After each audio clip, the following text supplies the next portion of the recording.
ఓం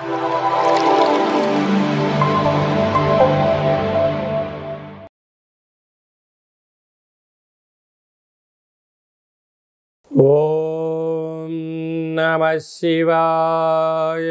ఓం నమో నారాయణాయ. నరదృష్టి నివారణ, సంచిత కర్మ, ప్రారబ్ధ కర్మ, ఆగమిక కర్మ, దోష నివారణ కాళభైరవాయ నమో నమః. హరి ఓం. ఓం కాళకాళాయ విద్మహే కాళాతీతాయ ధీమహి తన్నో శ్రీ నరదృష్టి నివారణ కాళభైరవాయ నమో నమః. హరి ఓం. మా ఛానల్కి స్వాగతం. చూస్తున్న వీక్షకులకు, ప్రేక్షకులకు, ప్రియ కాళభైరవ భగవద్బంధులకి స్వాగతం పలుకుతూ మమ్మల్ని ఎంతగానో ఆదరిస్తూ ఉండబడినటువంటి ప్రియ సోదర సోదరీమణుల అందరిపైనను కాళభైరవ స్వామి యొక్క జయంతి ఆశీస్సులు ఉండాలని కోరుకుందాం. ఈ వీడియో మీరు చూస్తున్నారు అన్నట్టయితే, ఈ వీడియో చూడాలి అనుకుంటున్నా అయితే మీకు కాళభైరవ స్వామికి ఆజ్ఞ ఉంది అని చెప్పి గమనించగలగాలి. ఈ వీడియో ప్రారంభం నుంచి చివరి దాకా మీరు ఎప్పుడైతే చూస్తారో కాళభైరవ స్వామికి ఆశీస్సులు కలిగి అష్ట కష్టాలకు స్వస్తి పలికి అష్ట ఐశ్వర్యాలకు, ఆనందాలకు, రాజభోగాలకు మీరు అర్హులు అవుతారు అని చెప్పి కాళభైరవ స్వామికి ఆజ్ఞ చేత మీకు చెప్పడం జరుగుతుంది. కనుక ఈ వీడియోను చూద్దాం, ఆచరిద్దాం, స్వామిని స్మరిద్దాం, ఆయన జయంతి ఆశీస్సులు కూడా పొందుదామని చెప్పి గమనించాలి. 1/12/2024 నుండి 31/12/2024 వరకు పుట్టినటువంటి వారందరూ కూడా ముందస్తుగా జన్మదిన శుభాకాంక్షలు. గతంలో వివాహం చేసుకున్న వారికి వివాహ వార్షికోత్సవ శుభాకాంక్షలు. ద్వాదశ రాశుల్లో గ్రహ గమనాల్ని ఒకసారి వీక్షింపచేద్దాం. వృషభ రాశిలో గురు సంచార స్థితి శత్రుస్థానంలో, కర్కాటక రాశిలో కుజ భగవానుడు నీచ సంచార స్థితి, కన్యరాశిలో కేతు సంచార స్థితి, వృశ్చిక రాశిలో రవి బుధ సంచార స్థితి, బుధాదిత్య రాజయోగము, ధనుసు రాశిలో శుక్ర భగవానుడు సంచార స్థితి, కుంభరాశిలో శని భగవానుడు స్వక్షేత్ర సంచార స్థితి, మీనరాశిలో రాహు సంచార స్థితితో ద్వాదశ రాశుల్లో గ్రహ గమనాలు ఈ విధంగా ఉన్నాయి. కనుక స్వామివారి యొక్క ఆశీస్సులు పొందుదాం, కష్టాలకు స్వస్తి పలుకుదాం, ఐశ్వర్యానికి స్వాగతం పలుకుదాం. అదే కాకుండా 2024 స్వస్తి పలుకుతూ 2025కు స్వాగతం పలుకుతూ ఈ యొక్క సంవత్సరం చివరి ఎండింగ్లో ఎలాంటి యోగాలను పొందాలో కూడా తెలుసుకుందాం.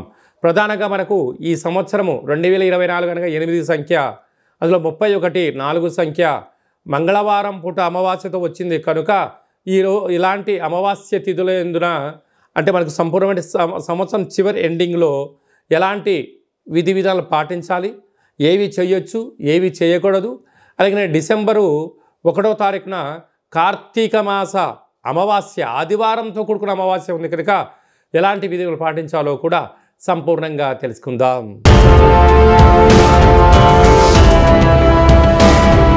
మకర రాశి వారు ఈ ఆదివారం అమావాస్య సందర్భంగా, కాళభైరవ జయంతి సందర్భంగా ఆంగ్ల సంవత్సరంలో చివరి మాసం అవ్వడం వలన ఒకవైపు ఏళ్ల నాటి శని చివరార్ధ సంచార స్థితిలో ఉన్నప్పుడు ఎలాంటి దోషం తొలగించుకోవాలి, ఐశ్వర్యం ఆనందానికి ఎలా స్వాగతం పలకాలో ఈ వీడియోలో తెలుసుకుందాం. మకర రాశిలో ఏ నక్షత్రాలు వస్తాయిగా, ఉత్తరాషాఢ నక్షత్రంలోని 2, 3, 4 పాదాలు, శ్రవణ నక్షత్రంలోని 4 పాదాలు, ధనిష్ఠా నక్షత్రంలోని 1, 2 పాదం కలిపితే మకర రాశి అవడం జరుగుతుంది. చాలామందికి పుట్టినటువంటి కాల సమయంలో డేటా బర్త్లు లేనటువంటి కారణం వలన పేరు యొక్క మొదటి అక్షరాన్ని అనుసరిస్తూ ఆ రాశిని తెలుసుకునే ప్రయత్నం చేద్దాం. బో, జా, జీ, జూ, జే, జో, ఘా, గా, గి అక్షరాల వారందరూ కూడా మకర రాశి జాతకులే. మకర రాశి యొక్క అధిపతి శని భగవానుడు. వీరికి 2వ స్థానంలో శని భగవానుడు స్వక్షేత్ర సంచార స్థితిలో ఉండడం, తృతీయంలో రాహు, పంచమంలో గురువు, సప్తమంలో కుజుడు కుజ సంచార స్థితి, కుజదోష ప్రభావం ఉండడము, వ్యయంలో బుధాదిత్య రాజయోగములు లాభస్థానంలో ఉండడము, వ్యయంలో శుక్ర భగవానుడు సంచారం చేయనప్పుడు అనవసరమైన ఖర్చులు పొంచి ఉండడం, స్వతహాగా తెలిసిన దానికన్నా తెలుసుకోవాల్సింది చాలా ఉంది అనేటువంటి దానికన్నా అంతా నాకు తెలుసు అన్న పరిస్థితిలో మీరు భ్రమలో జీవించడం వలన సమయం, ధనం వృధా అవడమే కాకుండా అనారోగ్యాలు అంటే సీజనల్గా వచ్చేటువంటి జలుబు సమస్య, వాతావరణంలో మార్పుల వలన మీ శరీరం తట్టుకునే పరిస్థితి ఉండదు. ఇలాంటి కాల సమయంలో గోరువెచ్చని నీరు, వేడివేడి పదార్థాలు తినడం, సరైన తిండి, సరైన విశ్రాంతి, తగు వ్యాయామం, మెడిటేషన్ వలన అనారోగ్యాలను దూరం చేసుకోవడము, గ్రహస్థితిని అర్థం చేసుకోవడము, ఏం చెయ్యొచ్చు ఏం చేయకూడదో తెలుసుకునే మానవప్రయత్నం చేయగలిగితే మకర రాశి వారికి ఉన్నంత అదృష్టవంతులు ఎవరు లేరు అని చెప్పి గమనించాలి. ఇలాంటి కాల సమయంలో పూజా మందిరంలో ఒక తెలుపు క్లాత్ను కానీ నలుపు క్లాత్ను కానీ ఏర్పాటు చేసుకొని, నవధాన్యాలను కొద్దిపాటి నల్లటి నువ్వులను ఎక్కువగా ఉండేటట్టుగా ఏర్పాటు చేసుకొని, నారికెల దీపాన్ని కానీ కూష్మండ దీపాన్ని లేకుండా రెండూ కలిపి కానీ దీపాన్ని ఏర్పాటు చేసుకొని దిష్టి తీయించుకొని దానము చేయడం, మహాదేవుడికి అభిషేకం చేసుకోవడం, మహాదేవుణ్ణి స్మరణ చేయడం వలన సకల గ్రహ దోషాలు తొలగిపోతాయని చెప్పి గమనించాలి. డిసెంబర్ నెల 1వ తారీఖు నుండి 31వ తారీఖు వరకు ముఖ్యమైన పండుగల గురించి క్లుప్తంగా సవివరంగా సంపూర్ణంగా తెలుసుకుందాం. 1వ తారీఖు కార్తీక మాసము ఆదివారము అమావాస్య సందర్భంగా మనం అందరము కూడా నివసించే ఇంటికి, వాహనాలకు, వ్యవసాయ క్షేత్రాలకు ఒక ఎర్రటి గుమ్మడికాయని కానీ ఒక బూడిద గుమ్మడికాయని కానీ దిష్టి తీసి పగలగొడదాం, నరదృష్టిని తొలగించుకుందాం. అలాగే ఆ రోజు వెన్నతో దీపం పెడదాం, పోలి అమావాస్య ఆశీస్సులు పొందుదాం.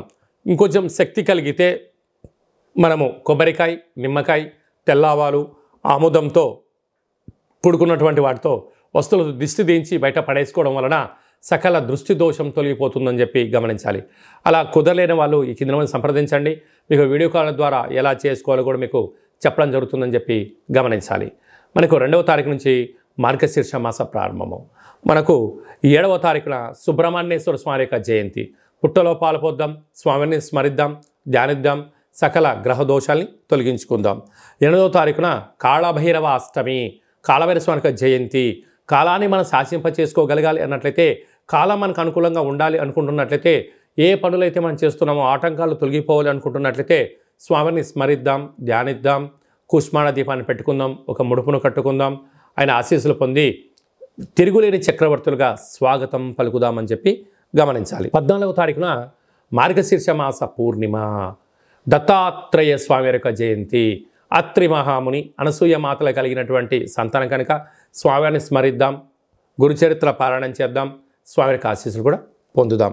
అలాగే మనకు 23వ తారీఖున మార్గశీర్ష మాస బహుళ అష్టమి కనుక స్వామివారి యొక్క స్మరణ చేద్దాం, కూష్మాండ దీపాన్ని పెట్టుకుందాం, కష్టాలకు స్వస్తి పలుకుదాం. అలాగే మనకు 28వ తారీఖున శనివారము, శని త్రయోదశి సందర్భంగా ఈ ఆంగ్ల సంవత్సరంలో చివరిగా వచ్చేటువంటి శనివారం, శని త్రయోదశి సందర్భంగా మనకు అనుకూలంగా లేనివారు, ఆరోగ్యం కావాలి, రాజయోగం కావాలనుకున్న వారు శనేశ్వర స్వామిని స్మరిద్దాం, ధ్యానిద్దాం, నల్లటి నూనెలతో అర్చన చేసుకుందాం, విశేషం నల్లటి ఒత్తులతో దీపం పెడదాం, స్వామి యొక్క ఆశీస్సులు పొందుదాం. అదే కాకుండా 31వ తారీఖు అంటే 314 సంఖ్య, ఈ 2024 8 సంఖ్య, అందులో మంగళవారము. ఈ యొక్క సంవత్సరం అధిపతి కూడా రాజు కుజుడే అయ్యాడు కనుక వీలైనంత వరకు సంవత్సరం చివరి రోజున వీలైనంత వరకు 100కు 100% వరకు మనము దూర ప్రయాణాలు, వాయు ప్రయాణాలు, జల ప్రయాణాలు, కలహాలు, గొడవలు, ఆవేశమైన నిర్ణయాలు తీసుకోకుండా ఉంటే చాలా మంచిది అని చెప్పి గమనించగలగాలి. ఎందుకనగా మనం అందరము కూడా ఇయర్ ఎండింగ్ అని, ఎన్నో రకాల సెలబ్రేషన్స్ అని, ఎన్నో వేడుకల్లో పాల్గొంటూ ఉంటాం. పాల్గొన్నంత వరకు చాలా బాగానే ఉంటుంది. ఆ తదనంతరము జరిగేటువంటి అనేక మంది ఇబ్బందులను చూడడం వలన మనము బైక్ పైన వెళ్తూ ఉంటే మన వేగంగా వెళ్ళే కొద్దీ మన కళ్ళల్లోంచి 2 చుక్కలు నీళ్ళు బయటకు వస్తూ ఉంటాయి. అంటే మనకు దేనికి సంకేతం చెప్తుందంటే, బాబు మితిమీరిన వేగం పనికిరాదు, నువ్వు నీ కంటిలో నుంచి చుక్కలు బయటకు వస్తున్నాయంటే నీ కోసం ఎదురు చూసేవాళ్ళు నీ తల్లిదండ్రులు, మీ భార్య, పిల్లలు నీ ఇంటి దగ్గర ఉన్నారు, మితిమీరిన వేగం పనికిరాదు అని చెప్పి మన దేహము ప్రకృతి ద్వారా చెప్తుంటుంది. ఆ రోజు విందుల్లో, వినోదాల్లో పాల్గొనడం, అరాచకమైన శక్తులతో పాల్గొనడం, అనేక రకాల ప్రమాదాలకు గురవ్వడం, అనేక రకాల వల్ల మీరు ఇబ్బంది పడుతూ మీ కుటుంబాన్ని ఇబ్బంది కలగ చేయకూడదు అనేటువంటి ఒక చిన్న ఉద్దేశంతో చెప్పడం జరుగుతుంది. కనుక అందరూ ఆయురారోగ్యాలుగా ఉండాలి, ఆహ్లాదకరమైనటువంటి వాతావరణంలో ఉండండి. వీలైనంత వరకు గొడవలకు, పంచాయతీలకు, అనవసరమైన మాటలకు, మధ్య పదార్థములకు, అలాంటి వాటన్నిటికి కూడా దూరంగా ఉండే మానవ ప్రయత్నం చేయండి. స్వామివారికి ఆశీస్సులు పొందండి. వీలైతే దైవనామము, ఆధ్యాత్మిక చింతన, వీలైతే అయ్యప్ప స్వామి యొక్క స్మరణ, కాళభైరవ స్వామి స్మరణ, ఆధ్యాత్మికమైన జీవనంలో ఆ ఒక్క పూట ఉండండి. రాబోయే కాలం అంతా కూడా మంచి కాలమే అని చెప్పి గమనించాలి. కనుక మనమందరము కూడా ఇంకనూ ఈ యొక్క డిసెంబర్ మాసంలో విజయాన్ని సాధించగలగాలి అన్నట్లయితే ఒక పాత్ర కంచు పాత్ర అంటారు. ఈ యొక్క పాత్రలో 12 రాసులు అచ్చు వేయడం జరుగుతుంటుంది. ఈ పాత్రను ఎలా ఉపయోగించుకోవాలి, అదృష్టానికి ఎలా స్వాగతం పలకాలో మనం తెలుసుకుందాం. ఇలా ఒక్కసారి శబ్దం చేస్తే ఓంకార శబ్దం రావడం జరుగుతుంది.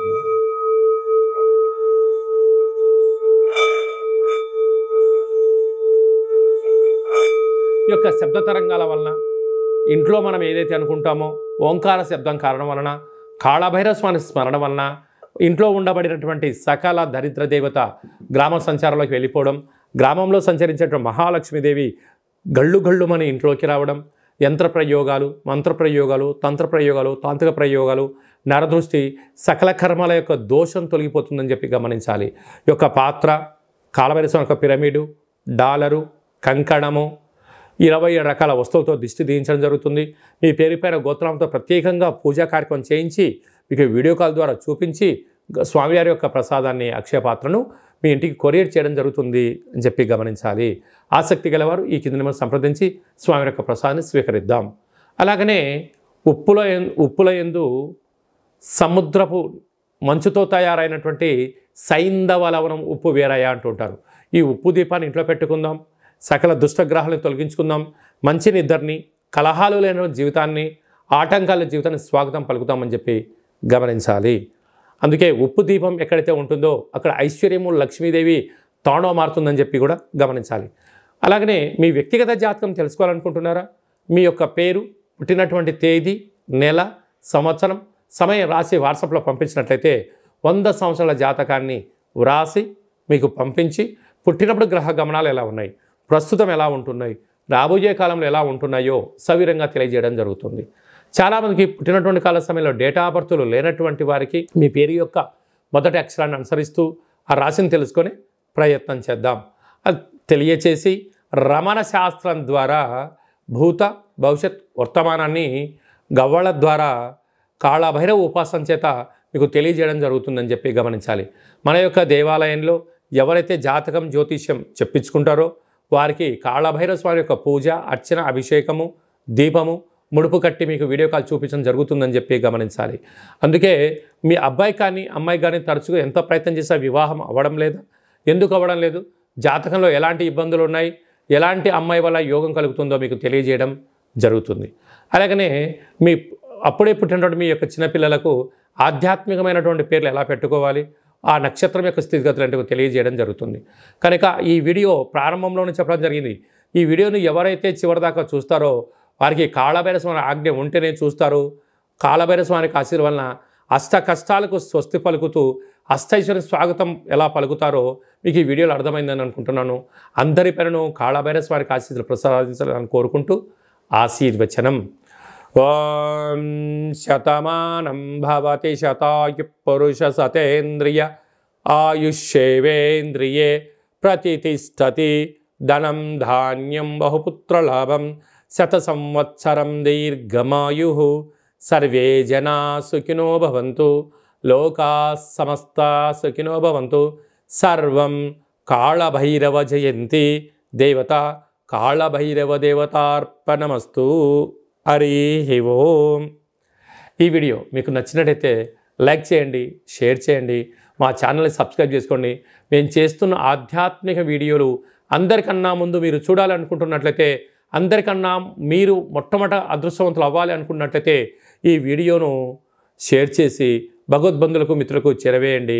మీరు ఎవరి క్షమాన్ని అయితే కోరుకుంటున్నారో, లేక మీ క్షమాన్ని ఎవరైతే కోరుకుంటున్నారో ఈ ఆధ్యాత్మిక సమాచారాన్ని చేరవేసి కాళభైరవ స్వామి ఆశీస్సులు పొందగలరు.